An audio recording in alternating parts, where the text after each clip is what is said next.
Coming up on Wavelength, General Manager David Freeman will be leaving LCRA effective June 1st. An estimated 12,000 people turn out for the Tom Miller Dam celebration. And LCRA and Austin employees team up for a town lake cleanup.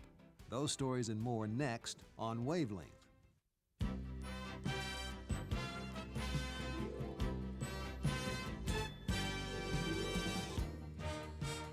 From the Lower Colorado River Authority, this is Wavelength.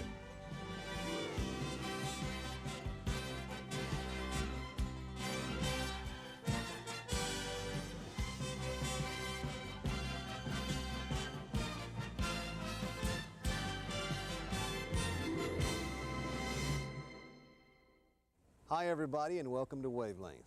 The big story, of course, is news that LCRA General Manager David Freeman is leaving to head up the Sacramento Municipal Utility District, a public utility created by the California legislature that provides electricity to about 450,000 residential and commercial customers.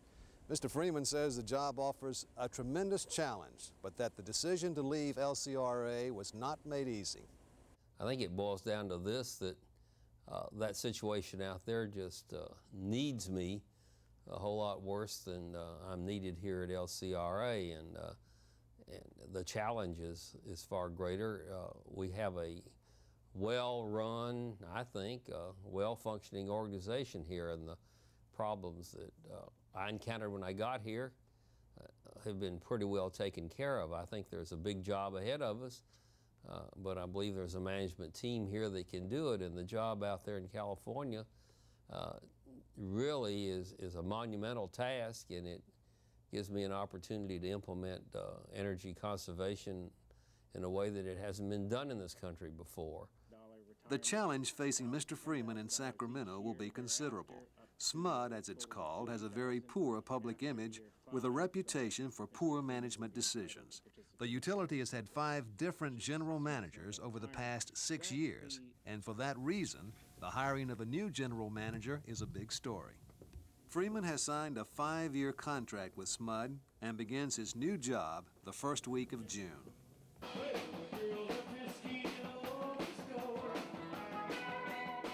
From the weather to the crowd to every aspect of the event, the Tom Miller Dam 50th birthday celebration was a tremendous success. Austinites by the thousands flocked to LCRA headquarters for what would be, for many, their first close-up look at a dam, free riverboat rides on Lake Austin, a tour of LCRA exhibits, good music, and much more. Look! It's a ghost! Oh my gosh, it's the ghost of Tom Miller! But we just had to go! You should have thought of that before you left the house. Boy, he sounds a lot like... The dam itself was a big hit and was packed during most of the afternoon. For those returning who helped build it, the memories were vivid. Put lots of hours in. Last time I'd worked 16 hours a day, you know. Oh, I made a lot of money. 40 cents, between 30 and 40 cents an hour for 16 hours. 40 hours a week, $16 a week, so I made lots of money. For Roland Swede Carlson of El Campo, the memories were mixed. Carlson almost lost an arm while working on the project. About 200 yards down here, I got it tied into a gear, and it broke my hand. Now, they didn't know that my hand was broken until about 6 months later, but this elbow was just mangled. And walked out and got in a truck, and they carried me to the emergency hospital. Mr. Alsop walked in, and he looked at me and he said, "Swede." I said, "Mr. Alsop, I'm sorry I ruined your good record, because I was the second major accident on this Austin Dam. That's the only 2 accidents, I was the second one." Interestingly, the memories were not just for those who worked on the dam, but also for those Austinites who watched it being built. Well, I think it's the greatest thing that ever happened to Austin, because I saw the floods. We watched the first dam wash away. The houses go over. I know what can happen without these dams on this river.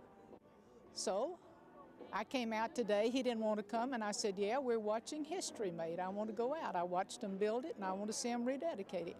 But for most of those who came, this was their first close-up look ever at a dam and hydro facility. It's nice to let people see how facilities work and how a dam operates, and I think it's pretty nice. Well, I guess I was surprised at how large the turbines are when I saw the picture on the wall in there. I believe from the diagram that just what we see in there is just the very top of it, and it goes way, way down there. So I was kind of impressed with that. So. Interest in LCRA's exhibit area was also very enthusiastic. The center was packed the entire afternoon, and it was obvious to LCRA employees manning the displays that many of the visitors were getting their first introduction to what this agency is all about. I think people are surprised by how many different things LCRA does. I think they've also been exposed to how serious LCRA employees are about their work. Are you surprised by anything, all the stuff that LCRA does? Or anything? Yeah, I'm surprised at the scope of the work that they do. I didn't know that they did all the water quality and as well as managing all the dams and so forth. I didn't know the scope was so wide that they handled. I've seen them because I live here in Austin, but I wasn't sure that they did everything all the way down to the Matagorda coast. As it turns out, visitors to the LCRA exhibit area weren't the only ones learning something new. We've had a lot of LCRA employees come by and just really surprised to find out that how detailed and involved we are, the hydromat system is. The Tom Miller celebration offered a variety of events that seemed to blend and complement each other perfectly. Special entertainment aimed at kids was a big hit throughout the afternoon. And after that, the kids would line up for the Balloon Man.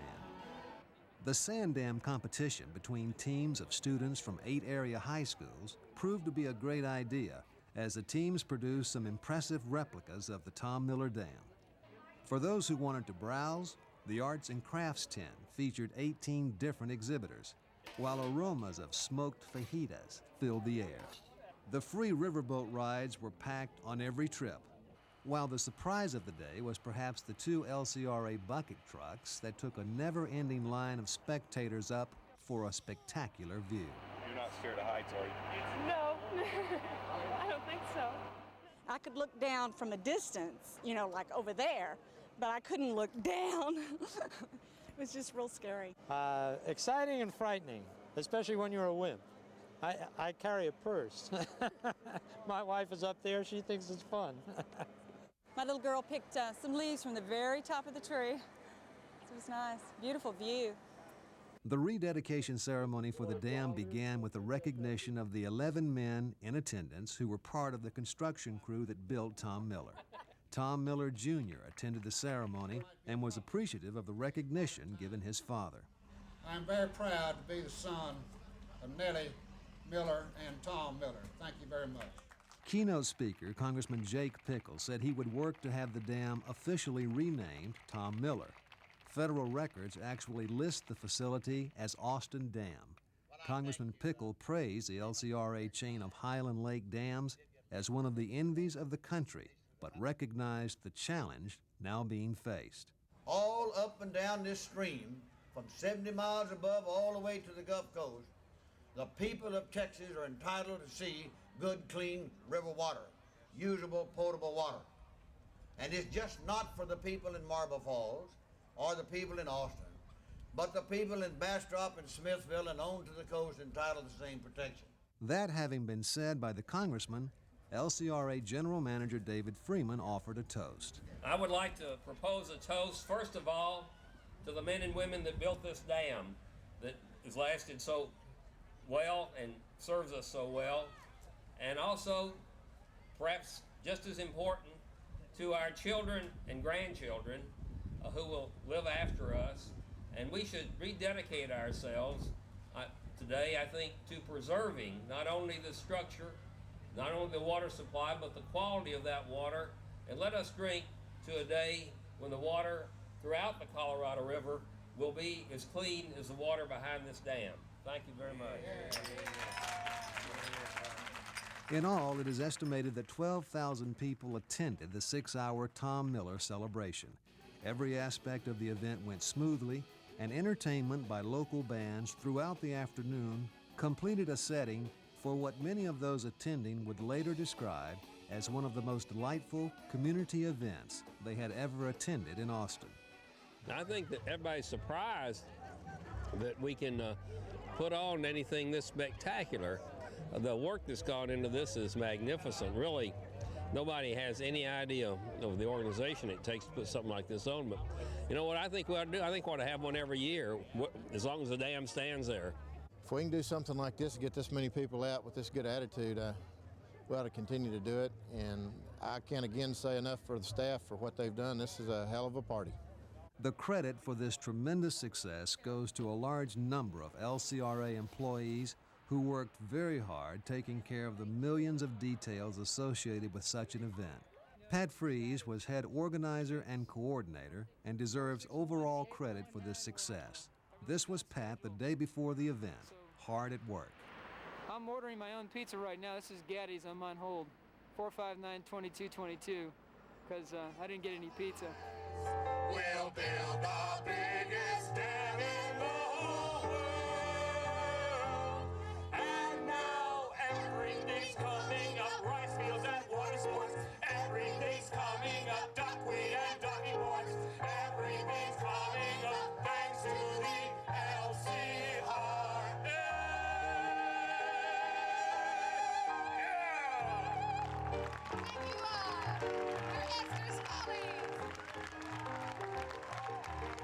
Happy 50th, Tom! Yay, Tom! Okay, they're going to start in the creek, at the lake, and work south. As part of Earth Day activities, the City of Austin and LCRA joined forces to help clean up Town Lake. Over 300 employees took Friday afternoon away from their normal jobs to man boats, beat the bushes, and even get a little wet to get at the garbage. Oh, I expected this. See, I see it from the trail all the time. Oh, here's a needle. Oh, my gosh. Austin Mayor Pro Tem Sally Shipman and General Manager David Freeman got involved in the cleanup firsthand. If the people of Austin will recognize their leadership role and what they can do here in working together in eliminating these toxics and the pesticides, and just being aware that we're the originators of the pollution, each and every one of us, and we can stop it. And we're going to try to work together to make that happen and just make every day Earth Day. Number 8 bowling ball.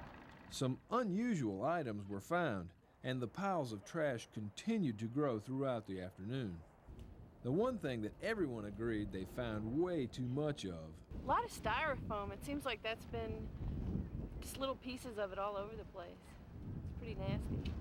Les Witcher, who coordinated LCRA's efforts, called the cleanup a tremendous success. He hopes to make it an annual event. Speaking of annual cleanups, this was the 4th consecutive year for the River Rats trash pickup in the Lake Travis area. RATS, that stands for River Residents Against the Trashy Shores. And they attacked the trash at 12 locations around the lake, including all of the county parks. Organizers say the response this year was tremendous. I think we'll have well in excess of 800 volunteers out there, which is at least 4 times more than we've ever had for our river rats. Some of the groups took on a real challenge, like this illegal dump site off of Hudson Bend Road. Witcher says that it was this kind of effort that set a new record for tons of trash picked up during a river rats cleanup. LCRA employees also got their shovels and mulch out and planted almost 1,000 trees at LCRA facilities in commemoration of Earth Day. Tree plantings were held in 8 different locations, including all the power plants, Bay City, and Eagle Lake. The trees, which came from LCRA's Grow For It program, include a variety of landscape quality trees that have made the LCRA program a standout. Grand Central Texas, a grand place for business. That's the theme which LCRA's Economic Development Department uses to promote our service area as a great place to locate a new business or expand an existing one. This is the industrial tour of the Coastal Plains region of Texas, sponsored by LCRA and Central Power and Light Company. The purpose for our industrial tours is to invite companies from all over the country that are looking for potential sites and invite them to Central Texas. Our first tour was in the Hill Country. We held it last spring around this time of the year, and it was quite successful. We had a second tour along the I-35 corridor, and it showed very well in October. And our third tour is here at the Coastal Plains. We're featuring 3 counties, Colorado, Warden, and Matagorda. Interested executives from around the country are shown industrial sites in the area by local Chamber of Commerce officials. And so we're somewhat familiar with some of the industries down here. And so we're looking to see if there's a place for a company like ours in this area. The 3-day tour started in Columbus, Texas, and included stops in Weimar, Eagle Lake, Wharton, El Campo, Palacios, and Bay City. The Kingsland Archaeology Site continues to gain notoriety and attract interest as LCRA works toward a summer opening of an archaeological center there. Field trips by students to the site continue to increase in number, allowing students like these from Austin's Aim High program an opportunity for a hands-on archaeological experience. Current plans call for the LCRA Archaeological Center in Kingsland to open by mid-July. It's the first time since 1974 that 4 floodgates have been opened on Buchanan Dam. The recent heavy rains in north-central Texas caused Lake Buchanan to rise to its maximum elevation of 1,020 feet above sea level on April 30th. The water is being passed through Lakes Inks, LBJ, and Marble Falls and has caused a 9-foot rise on Lake Travis. For updated information on lake levels, call 473-3333. Or if you're outside of the Austin area, call 1-800-776-5272. You're looking at what may become the van of the future. It has no engine, no gas tank, and best of all, no emissions. The van is powered by electricity, which comes from almost 1,000 pounds of batteries mounted underneath. The vehicle is being used to help demonstrate the benefits of electric cars to various companies like LCRA, where vans like this could be used to deliver mail. Program Coordinator Bob Turner says aside from the reduced emissions, the electric car could benefit LCRA in another big way. The electric car is envisioned to be charged at night, and that's when we have our lowest demand on the facilities, the generating facilities. So we would be able to fill that valley in that occurs at night. This is the accelerator, not the gas. Turner says the electric van has a range of about 60 miles. LCRA has agreed to buy 2 of the vans, and they should be in service by this fall.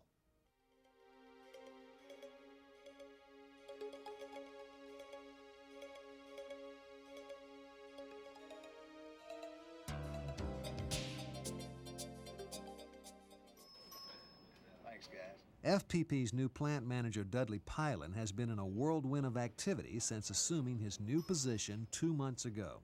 He is impressed overall, he says, with the operation at FPP, and we ask him about his priorities. Well, I want to see that we improve the communications throughout the chain of command so that we can get information disseminated accurately and in a timely fashion. And I think that that's going to solve some of our problems. Pylon says he is enjoying working with the nearly 500 employees at FPP and says much of his early attention will focus on working with and evaluating his management team. I also want to see that our folks in the middle or the lower ranks of our management, the foremen, the supervisors, get some training that they need to be able to adequately administer management directives and administer the performance and pay plan and really perform their jobs as supervisory personnel. Pylon says he loves his new job and promises that after he takes care of the big items, he intends to finish moving into his office. He hopes. That's it for this edition of Wavelength. Thanks for being with us. We'll see you next time.